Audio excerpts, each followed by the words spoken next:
이준석 국민의힘 대표가 주도하는 개혁신당이 창당대회를 열고 공식 출범했습니다.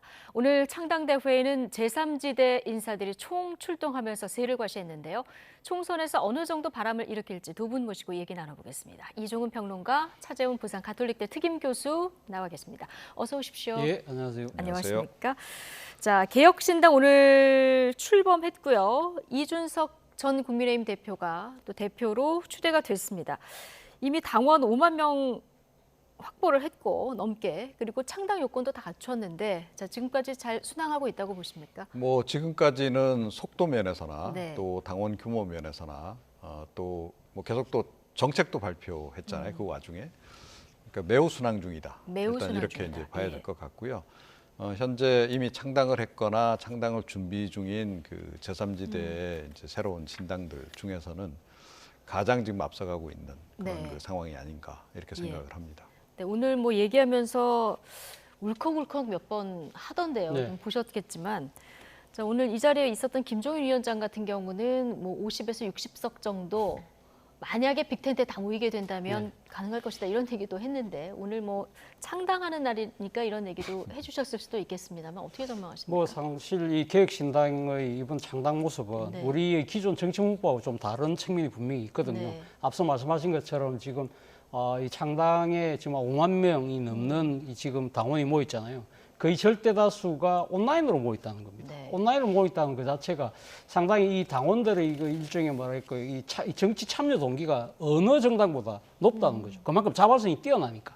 그리고 온라인으로 모여 있다는 거 그것은 상당히 그 IT 기기를 통한 상당히 기민성이 있게 앞으로 향후 이 당의 행사나 뭐 여러 가지 그 정치 행사에서 당원들이 상당한 아마 기민성을 보여줄 가능성이 높다. 네. 그리고 또 한편으로는 지금 이 그 세대 분석을 해보면 30, 50 다른 정당보다 상대적으로 상당히 연령이 낮다. 이런 부분들은 상당히 활동성을 가지고 있다는 것이죠. 그러나 물론 개혁신당이 지금은 앞서 말씀하신 것처럼 50석, 60석까지 갈 수 있겠느냐 부분은 예. 향후 앞으로 지금 이제 외형적으로는 잘 갖췄는데 뭐 어떤 내용을 채워나갈 것인가. 네. 그리고 진짜 이 또 계속적인 새로운 정치의 모습을 보여줄 것인가에 달려 있는 것이 아닐까 하는 생각이 듭니다. 예, 내용을 어떻게 채워가는지에 따라서 달라질 것이다. 오늘 개혁신당 창당대회 뭐 제3지대에서 신당 준비하고 계신 분들 총 출동한 이런 상황이었는데요. 자, 그런데 다 함께 해야 된다. 여기까지는 공통적으로 목소리를 냈는데 이게 언제까지 함께 해야 된다. 또 어떤 방식으로 연대해야 된다. 이건 조금 이견이 있는 것 같아요. 네, 그렇죠. 좀 아직까지는 뭐 각자 세분리기에 좀 열중하고 있는 그런 그 상황입니다. 오늘 아무래도 김종인 전 그 위원장께서 참석하신 게 예. 아마 영향을 좀 미치지 않았나 싶어요. 그러니까 사실은 제3지대에서 신당 준비하시는 분들 대부분이 이제 김종인 전 위원장하고 좀 관계들이 다 있잖아요. 네. 그런 그 상황이다 보니 김종인 위원장이 제일 먼저 단상에 오르셔가지고 이 함께를 외치시니까 예. 다른 그 분들도 함께를 안 외칠 수가 없는 그런 그 아, 상황. 그렇습니까? 예, 약간 예. 좀 그런 그 분위기가 아니었나 이렇게 좀 생각이 들고요. 어찌됐건 대원칙은 다 합치는 것이 역시 뭐 시너지 효과는 제일 많이 난다 이렇게 네. 봐야 되지 않겠습니까? 예. 이제 그런 점이 이제 다들 이제 공감을 좀 어느 정도 하는 것 같고 그리고 시점도 좀 작동을 하는 것 같아요. 그러니까 사실은 이제 거의 지금 초읽기 단계에 들어갔거든요. 예. 지금 설 전에 해야 된다는 분도 있고. 그렇죠. 설 전에 해야 사실은 효과가 극대화되는 거죠. 예. 그러니까 이른바 이제 추석- 설 설 밥상 민심을 이제 장악을 하느냐 마느냐. 근데 가능하겠습니까?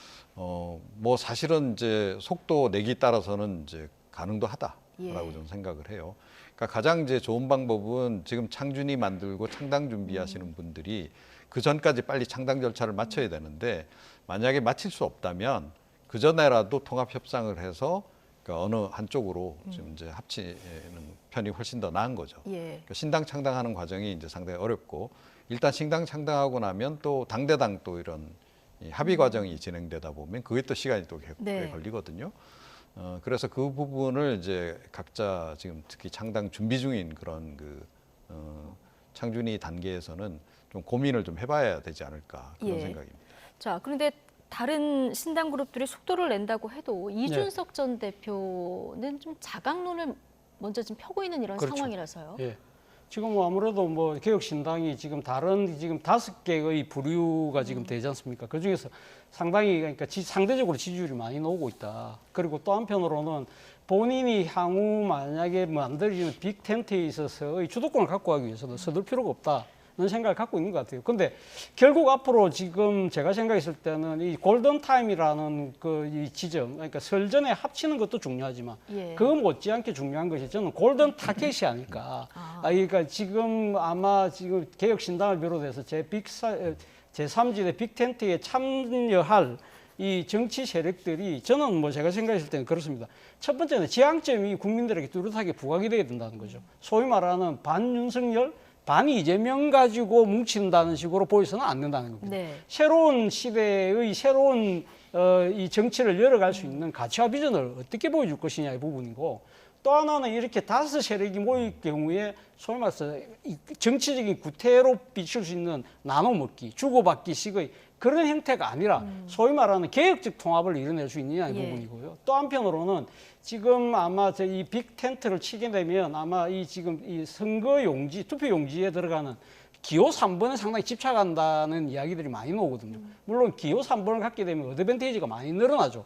그렇다고 해서 양당에서 공천 탈락된 사람들 그냥 주워 담기식의 이삭죽기를 하게 되면 네. 그건 기존 정당하고 뭐가 달라라는 생각이 그 의구심을 불러일으킬 예. 수가 있기 때문에 제 생각에는 국민의 기대에 충족할 수 있는 셰피를 어떻게 수혈할 것인가. 그 셰피라는 것은 서민과 약자를 대변하면서 개혁성, 헌신성, 자발성 뭐 이런 부분들을 갖춘 네. 신진기회들을 어떻게 잘 충원하느냐가 아마 골든 타겟이 되지 않을까 하는 생각이 듭니다. 네, 골든 타임보다는 골든 타겟이 중요하다. 완전히 새롭게 가야 뭔가 승산이 있다는 지금 말씀을 해주셨는데요.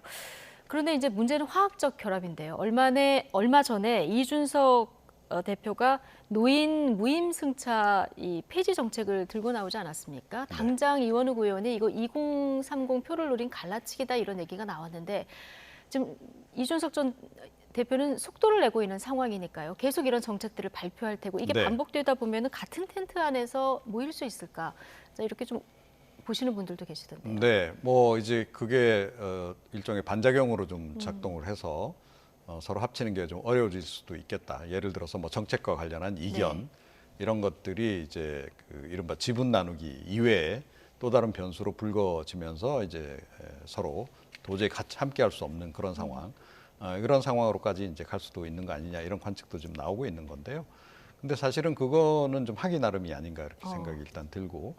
그러니까 일단은 개혁신당이 일련의 정책을 발표하면서 지금 올해 총선 판 자체가 지금 구조적으로 좀 바뀌는 예. 그런 조짐이 지금 나타나고 있는 겁니다. 그러니까 과거와 같이 뭐 세다툼 이런 거보다는 지금 정책 중심으로 일단은 이제 약간 전환되고 있는 그런 그 상황이고, 특히 제3지대 신당들 사이에서는 최근에 이제 정책을 또 계속 발표하려고 하는 그런 움직임들이 많이 나오고 있잖아요. 네. 약간 정책 경쟁 이런 식으로 이제 흘러가는 거죠. 함께 모여서 정책을 한다기보다는 정책 경쟁을 한 다음에 당분간은 이제 그렇게 가지 않을까 싶어요. 예. 그래서 한편에서는 세력 경쟁을 하지만 다른 한편에서는 정책 경쟁을 지금 하고 있는 그런 그 국면으로 이제 접어들고 있다. 이거는 제가 보건대는 굉장히 중요한 그 정치적인 변화를 의미한다라고 생각하고요.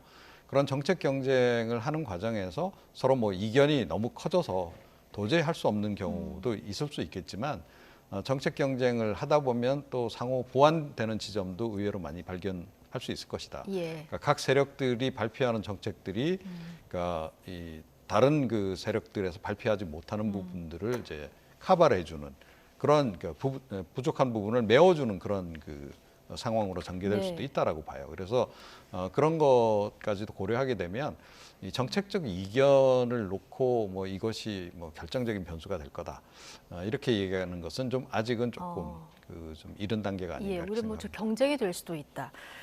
이준석 대표는 이낙연 전 대표한테 나라면 개항해서 이재명 대표하고 맞붙겠다. 자, 이런 얘기도 했고요. 또 호남 얘기도 했고. 네. 그리고 호남 얘기하시는 분은 이원우, 김종민 의원도 지금 하고 있는 상황인데 이낙연 전 대표는 불출마를 이미 선언한 상황 아니겠습니까? 뭐 이낙연 전 대표 입장에서 아마 불출마를 한 것은 자신의 개인적인 정치적인 사심이 없다, 사육이 네. 없다, 막 그런 뜻으로 아마 이야기를 한 것 같고 또 본인 입장에서는 내 한 명이 나가서 지역구 당선을 하는 것보다는 일종의 제3지역에서의 빅텐트를 치는데 내 모든 것을 바치겠다는 그런 의미로 이야기를 한 것 같아요. 예. 그렇지만 많은 분들이 느끼기에 특히 이 지금 제3지대 빅텐트에 뛰어들 것처럼 보이고 있는 이런 아마 각 정파의 이 주자들이 봤을 때는 이낙연 전 대표가 만약에 제3지대 이 빅텐트를 치려는 이유 중에 하나가 이 소위 말하는 양당 구도를 타파하려고 한다고 한다면 그런 타파를 하겠다는 이낙연 전 대표의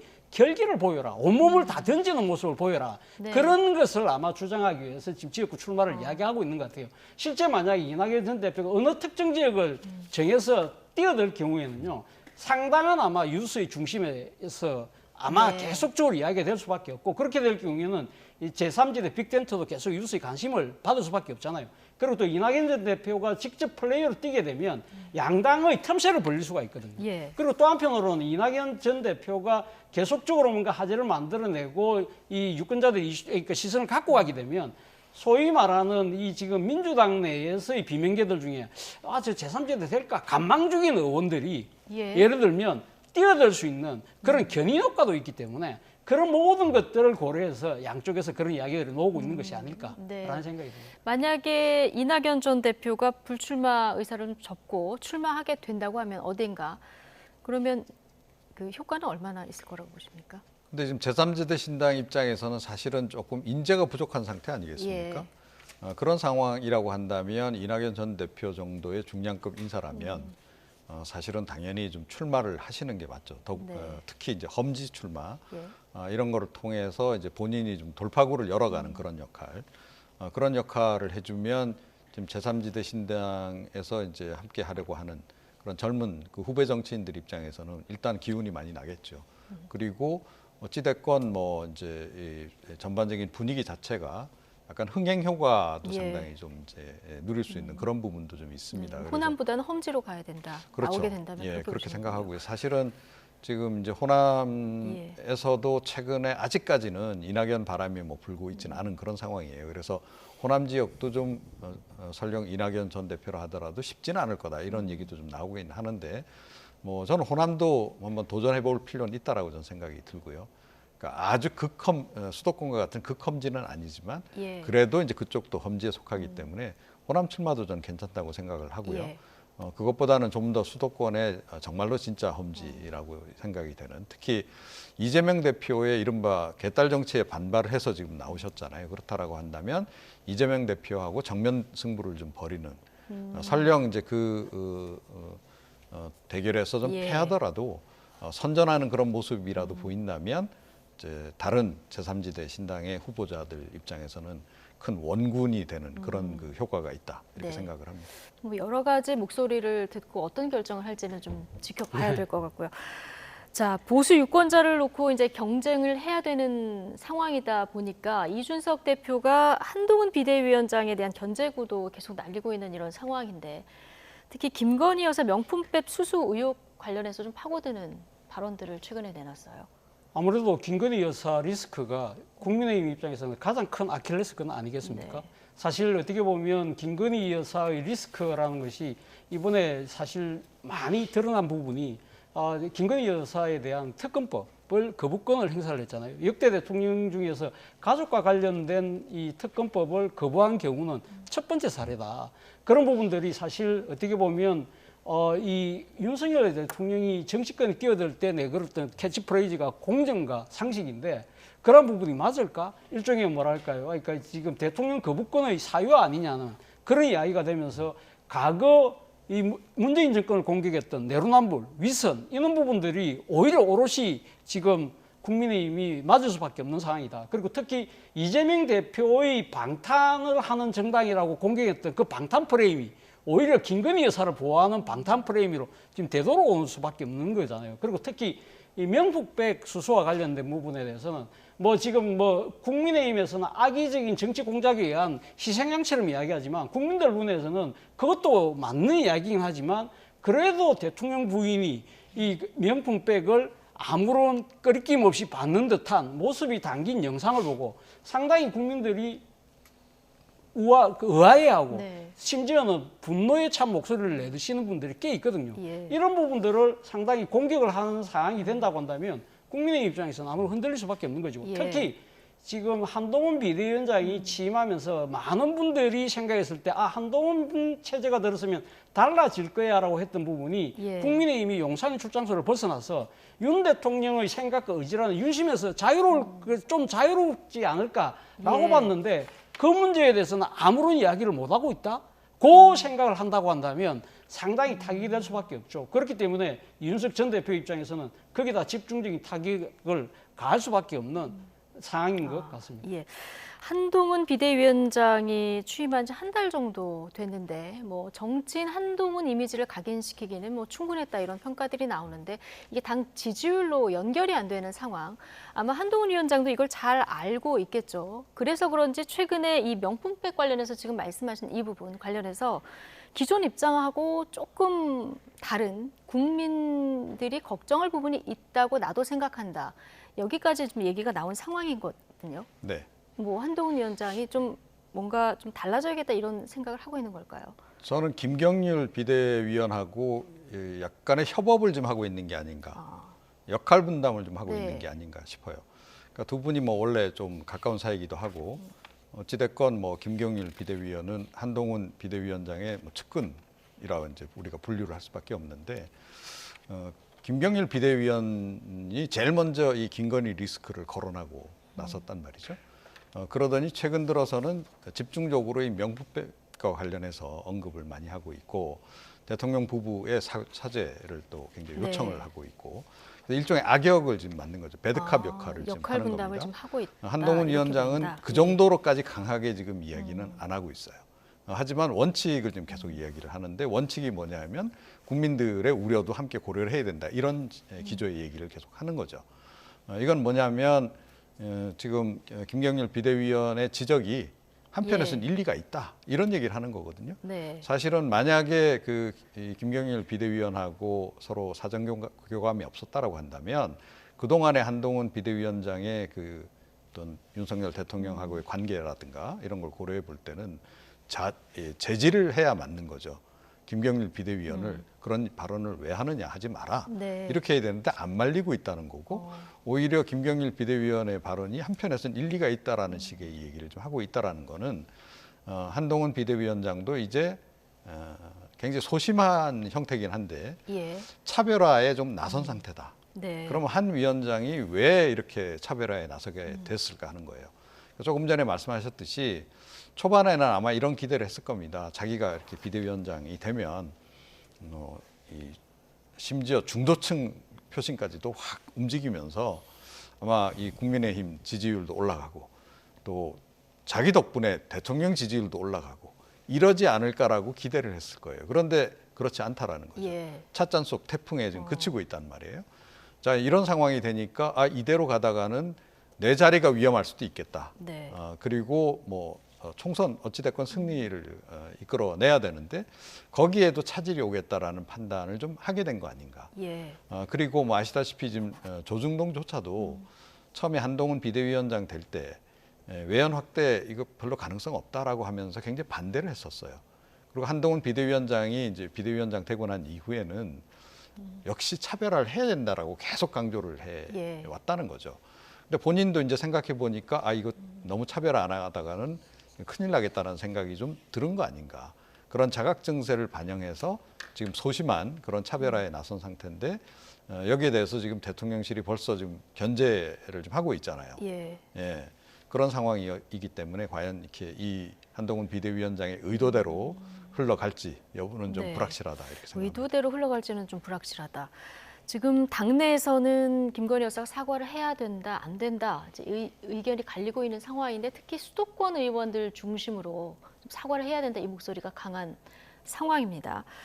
자, 조금 전에 이제 소심한 형태의 어떤 입장 변화가 한동훈 위원장이 있었다 이런 얘기를 네. 해주셨는데요. 조금 더 적극적으로 한동훈 위원장이 입장 표명을 할 가능성 아니면 대통령실에 어떤 더 강한 좀 요구를 할 가능성이 있을까요? 뭐 결국 그 방향으로 가고 있는 것이 아닐까라는 생각이 듭니다. 앞서 말씀하신 것처럼 김경률 비대위원이 앞장서서 여론을 선도하고 그 마지못한 듯 하면서도 한동훈 위원장이 백업을 하는 그런 모양새거든요. 네. 그런데 그 정도만 해서 과연 지금 분노한 국민 민심을 달랠 수 있을까?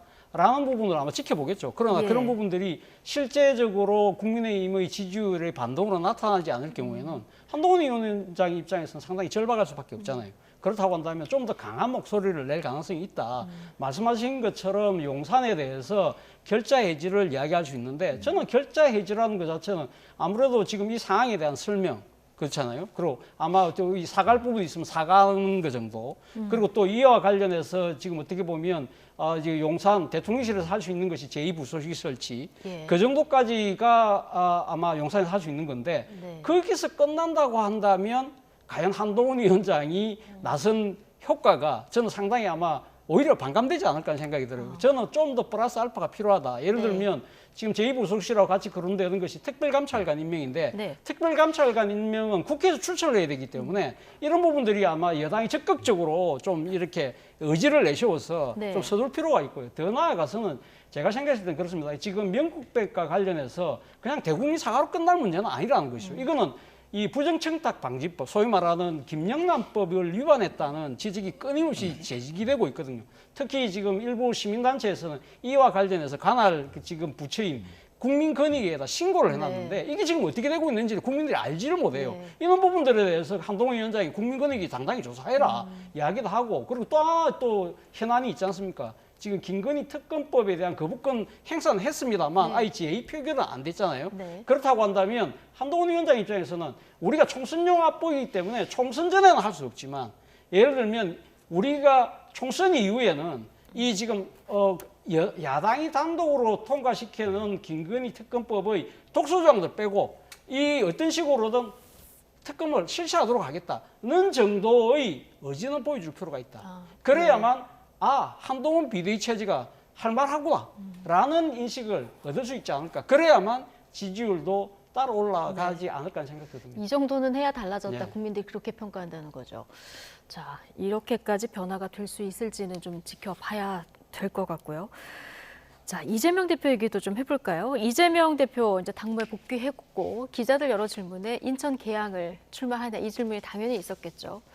뭐 출마를 시사했는데 자, 그런데 여기 원희룡 전 국토부 장관도 여기에 나서겠다 얘기를 했고 지금 뭐 사무실도 이재명 대표 사무실 100m 거리에다 얻었다고 해요.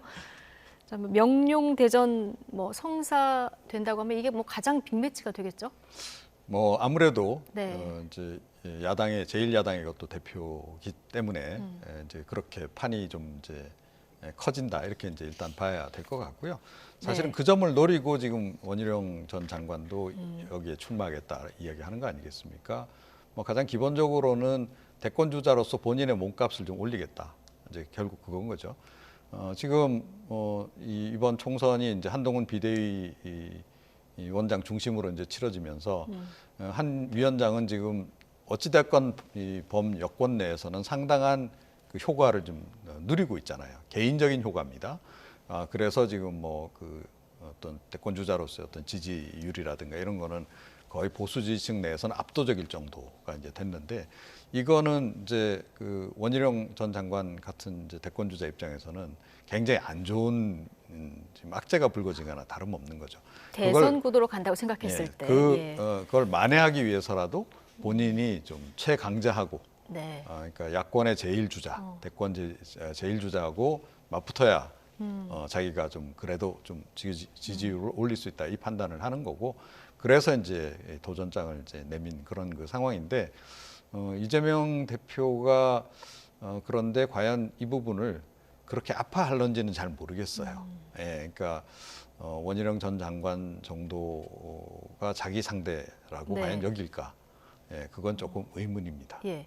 근데 이재명 대표의 불출마 가능성도 아직 남아 있다. 자, 이런 얘기도 좀 심심찮게 나오는데요. 그럴 가능성도 있다고 보십니까? 근데 뭐 이번에 이제 본인이 출마하겠다는 의사를 분명히 했고 예. 지역구도 바꾸지 않고 그대로 나가겠다라는 얘기를 한 상태이기 때문에 이걸 다시 바꾸지는 않을 것 같아요. 예, 그렇습니다. 알겠습니다.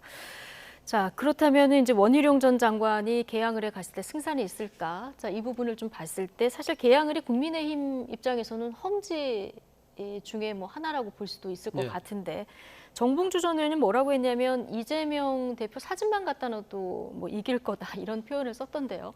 만약에 매체가 붙으면 어떨 거라고 예상하십니까? 뭐 그래서 이재명 대표도 아마 그 지역에 출마하려는 아마 그 입장을 이렇게 피력한 것도 아마 그런 측면이 분명히 있을 거예요. 그러니까 예. 원희룡 전 장관이 된다 하더라도 여기는 우리한테 상당히 유리한 지역이야. 그래서 내가 원 장관한테 발목 잡히지도 않아. 충분히 내가 이길 수 있기 때문에 나 여기서 원 장관 가볍게 상대하면서 총선 지휘할 수 있다. 네. 그런 생각도 분명히 작용했을 것 같고요. 또 원 전 장관이 온다고 해서 다른 지역으로 옮긴다면 뭐라고 생각하겠어요? 많은 사람들이 도망갔다고 생각할 거 아니에요. 그 도망자 프레임이 빠지기도 싫은 거죠. 네. 그렇다고 하더라도 저는 좀 더 상황을 좀 지켜볼 필요가 있다. 그러니까 말씀하신 것처럼 그제 기자 간담회에서 이재명 전 대표가 지역구 의원이 지역구 나가야지 통상적인 기준과 절차에 따라서 할 거라고 이야기했지만 그거는 아마 제 생각에 일반적인 원칙론을 이야기한 것 같아요. 그날 뭐 이렇게 작심하고 이 지금 그러니까 야당의 민주당의 총선 전략과 기획에 대한 이야기를 피력하는 것이 아니라 사실 지난번 필습 때 같이 갔던 기자들하고 차 한잔 네. 가볍게 나눈 자리였기 때문에 아마 원칙론적인 이야기를 했을 것 같고요. 제가 생각했을 때는 아마 지금 지역구에 지역구는 그대로 간다고 한다면 지금 남바2라고 할 수 있는 홍피에 오는 지역구는 성동인데 지금 서초에 출마하잖아요. 그리고 통상적인 기준과 절차가라는 말 자체가 지금 통상적인 상황이 아니다. 비상적인 상황이라고 하면 비상적인 결단도 할 수 있다는 의미도 저는 내포하고 있는 것이 아닐까. 불출마 내지는 뭐 또 험지를 간다든지 그런 상황도 전혀 배제할 수 없다는. 한동훈 위원장도 지금 불출마를 선언한 상황이기 그렇죠. 때문에요. 뭐 그런 여러 가지를 보겠죠. 예. 그런 상황을 본다고 한다면 아무래도 지금 다 이 앞으로 이 공천 과정에서 이 개파간 갈등이 심해질 경우에는 아마 뭐 이재명 대표가 자신이 정치적으로 네. 헌신하고 희생하는 모습의 결단을 할 가능성도 있다. 네. 저는 그런 생각도 듭니다. 예. 자, 장경태 의원은 이런 얘기를 했습니다. 원희룡 전 장관이 자기 정치를 한다. 선당 후사의 마음이 있었다면 정청래 의원의 지역구 마포구에 갔어야 된다. 이런 의견을 내놨던데요. 이건 어떻게 보십니까? 글쎄요. 뭐 이제 뭐 개인적인 생각을 일단 이야기를 한 것 같긴 하고 예. 그렇긴 한데, 그러니까 지금 뭐 정청래 의원 지역구에도 김경률 비대위원이 도전하겠다는 거 아니겠습니까? 네. 보니까 국민의힘 쪽에서는 뭐 확정된 건지는 모르겠는데 일단 전략 공천을 그렇게 지금 방향을 좀 잡고 있는 거 아닌가 싶어요. 네. 그래서 나름 이제 이런 빅매치를 이제 본인들 생각하는 빅매치죠. 빅매치를 만들어서 이제 어떻게든 이제 이 불리한 수도권 지역에서 뭐 몇 석이라도 좀 더 확보해 보겠다 이런 전략인 것 같긴 한데요. 네. 제가 보기에는 여전히 조금 그 국민의힘에서 내세우고자 하는 후보들이 상대해야 되는 후보자들에 비해서는 약체다. 네. 이렇게 생각을 합니다. 그래서 원희룡 전 장관 같은 경우에도 만약에 장관직을 수행하면서 뭐 양평 관련한 그런 고속도로 논란이라든가 이런 게 없었더라면 또 장관직을 굉장히 잘했다, 뭐 탁월하게 잘했다 이런 성과를 받았더라면 뭐 이재명 대표하고 거의 맞붙어도 될 정도의 네. 체급이 됐을 텐데 좀 약간 상처를 많이 입은 상태라고 좀 보거든요. 그래서 네. 지금 민주당 쪽에서는 그렇게 위협적으로 좀 생각하지는 않을 것 같다 이렇게 네. 생각을 합니다. 마포울에서의 김경률 비대위원은 어떨까요? 지금 김성동 당협위원장이 지금 반발을 하고 있는 네. 상황이라서 뭔가 공천 과정은 결쳐야 할 텐데 네. 어쨌든 김경률, 정청래 이렇게 매치가 성사된다고 하면 경쟁력은 얼마나 된다고 보십니까? 사실은 뭐 김경률 대 정청래의 싸움이긴 하지만 네. 저는 또 다른 관점에서 볼 때는 사실 어떻게 보면 조국 대 윤석열 대통령의 싸움이 아닐까라는 생각도 들어요. 왜 그러냐면 김경률 회계사, 김경률 비대위원 하면 지난번에 흑서. 조국 흑서를 이야기를 하면서 예. 사실 민주당 정권이 가지고 있던 위선과 내로남불을 아주 강하게 질타했거든요. 그렇기 때문에 그 민주당 정권이 주축이 됐던 586의 그런 뭐랄까 역사적인 청산 내가 앞장서겠다는 예. 그런 의미로 지금 뛰어드는 상황이기 때문에 그런 이야기가 할 수 있는 것이고 거꾸로 반대로 지금 정청래 의원 같은 경우는 아무래도 지금 윤석열 정권을 검찰공화국이라고 강력하게 비판하는 일종의 최선봉에 있는 저격수잖아요. 그렇기 때문에 아마 이 두 사람의 싸움은 어떻게 보면 지금 이 문재인 정권과 현 윤석열 정권의 일종의 뭐랄까요 맞춤돌 네. 이 정도가 되는 상황이기 때문에 단순하게 두 사람의 일종의 그 싸움의 뭐랄까요 하나의 판세가 모든 걸 좌우한다기보다는 네. 전체적으로 지금 선거 구도가 어떻게 가느냐 이 부분이 상당히 많이 작용할 것 같다는 생각이 듭니다. 네, 조국 대 윤석열의 구도가 될 수도 있다. 한편으로 보면은 또 한동훈 대 이재명 구도가 될 수도 있을 것 같기도 하고요. 이제 마포울이 좀 상황에 따라서는 굉장히 뜨거워지는 지역이 될 수 있을 것 같은데 마지막으로 이 부분도 좀 살펴볼까요? 자, 검찰이 문재인 정부 때 있었던 울산시장 선거 개입 의혹 이거 불기소 처분했었는데 조국 전 민정수석과 임종석 전 비서실장에 대해서 재수사를 결정을 했습니다. 자, 증거 불충분으로 불기소가 한번 됐던 사안인데 이거를 다시 수사하겠다 한 건 뭔가 증거를 검찰이 확보한 걸까요? 그러니까 일단 이 사건과 관련해서는 지금 1심 판결이 나왔잖아요. 네. 다 유죄를 받았답니다. 예. 예, 이제 그런 상황이기 때문에 사실은 이제 순서로 보게 되면 임종석 전 비서실장도 수사 대상이 되는 건 맞고요. 그런데 지난번에 불기소 처분했을 때 그 결정이 과연 올바랐는가라고 하는 얘기가 이미 그 당시에 문제 제기가 된 바가 네. 있습니다. 그래서 사실은 이제 정권 바뀌고 나면 곧바로 아마 이 부분 수사를 할 거다라는 얘기가 있었는데 당시에도. 수사가 진행이 안 됐어요. 네. 그러다가 이제 1심 판결 나오고 또 1심 판결 나오고 난 다음에 또 곧바로 임종석 전 비서실장에 대한 수사에 착수할 거다라는 얘기가 있었는데 예. 2달 정도 뜸들이다가 이제서 이제 수사에 들어가는 거죠.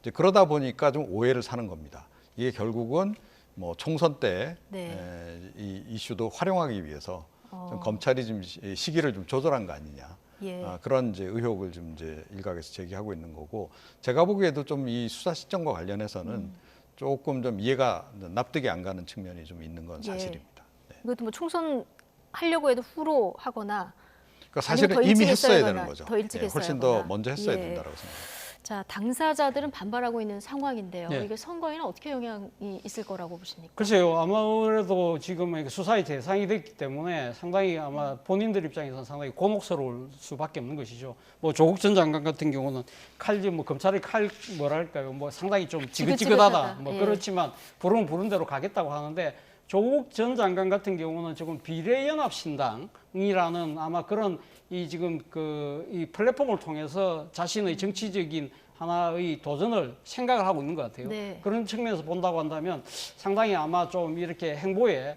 적지 않은 아마 걸림돌이 생긴 것 같고요. 또 한편으로 이 임종석 전 비서실장 같은 경우도 이건 뭐 지금 서울 종로 출마설도 나오고 어쨌든 서울 지역구에 아마 출마할 가능성이 상당히 높은데 그런 부분들에 대해서도 상당히 아마 일종의 뭐랄까요 정치적으로 예. 상당히 좀 운신의 폭이 제한될 수밖에 없는 그런 상황이다. 그렇기 때문에 이 두 분을 비롯한 이번에 지금 수사가 대상이 된 분들이 상당히 정치적 의도를 강하게 주장하는 이유인 것 같습니다. 알겠습니다. 자, 오늘 두 분과는 여기까지 하겠습니다. 이조금 평론가, 차재원 부산가톨릭대 특임교수 두 분과 함께했습니다. 고맙습니다.